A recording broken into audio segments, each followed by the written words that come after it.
Drama at the 2025 Critérium du Dauphiné, Stage 5. Race leader Remco Evenepoel crashes in the yellow leader's jersey. Israel Premier Tech loses his key lead sprinter, Pascal Ackermann, in a crash. And, well, they go with their B plan, and their B plan, it worked out. Winner Stage 5, Jake Stewart. British rider outsmarted Lidl Trek, outsmarted Matthew van der Poel to pull off his biggest career win. Ahead of the Lidl Trek train, ahead of the green jersey of Matthew van der Poel, throwing his arms up in the air in the final kilometers that included that crash of Remco Evenepoel. 1 kilometer out, all the riders had to go through a U-turn, racing into a headwind, and then the final tailwind to the finish line. All the sprint teams, including Guillaume Vauvin, with the lead out for Jake Stewart, our Canadian, led through there, all no problem. But then, back behind, we see a crash. The cameras don't catch it, but Remco Evenepoel's picking himself up off the ground with Romain Bardet and Maxime Van Gils and a couple of others in there. I saw some blood on the right-hand side of Remco, on his knee. His shoulder roughed up a bit, his yellow jersey not looking so yellow. And Remco Evenepoel, I can report, he says he's gonna be okay. Fingers crossed, because as we head into these final stages, 6, 7, 8, they're tough ones, starting with 6 with that final 8-kilometer climb. Let's roll it back to the start of this stage. We had 3 riders out the front, they became 5, and then we had a counter group with Tobias Foss chasing those 5 up the road. Already we heard over the radio that Tejada abandoned the race. Then we see this crash with Israel Premier Tech sprinter Pascal Ackermann. Oh, he crashed on the same side where his arm's already bandaged up. He's frustrated. He takes off his helmet right away. He goes to the back of the car. You know it's Critérium du Dauphiné over for Ackermann. And the team, well, in this last day for a sprint, I don't know what they were going to do. The team didn't know what they were going to do, but they had a plan. They pivoted quickly over to Jake Stewart, and Guillaume Vauvin was going to be the man to help him do that sprint lead out. Then we saw more chaos on the road, because around 50 kilometers to go, 2 riders were back in the back of the cars. I'm not sure why they were back in the back of the cars, including Anthony Turgis, making their way up to the front.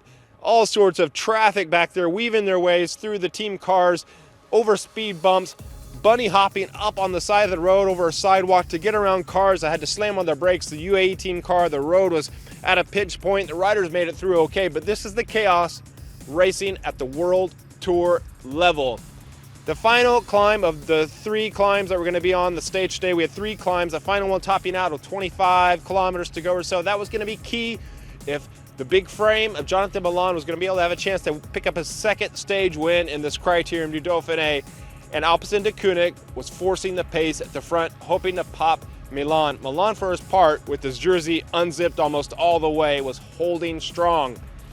Almost all the way to the top, and then we see him start to fade back a little bit, fade back. Jake Stewart, in his finish interview, said that he also noticed that and hoped that that would affect the speed, and maybe it did. Over the top, Lidl Trek helps Milan get back on. I just want to pause for a moment, because the team is taking Jonathan Milan to the Tour de France this summer instead of Mads Pedersen, who's handy in all sorts of terrain. Can Milan get over those climbs to make it to the sprint strong enough in the Tour de France? Those questions are going to be answered this July, but it's food for thought as we get our dinner tonight, and I hope some nice red French wine as well. I've been doing a lot of running, logging those miles on Strava every morning. Had a beautiful run this morning along the ridge up back to the race here in Macon.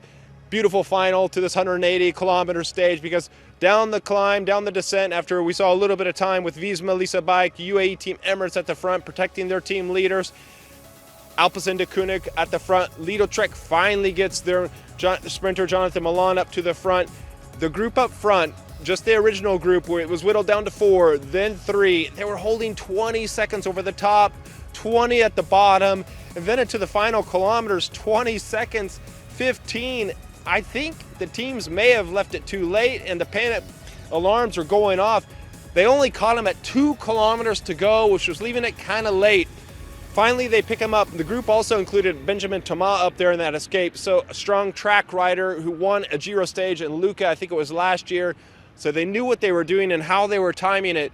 But Lidl-Trek had an idea. They wanted to make sure Milan was going to get his second stage win and the last opportunity for the sprinters.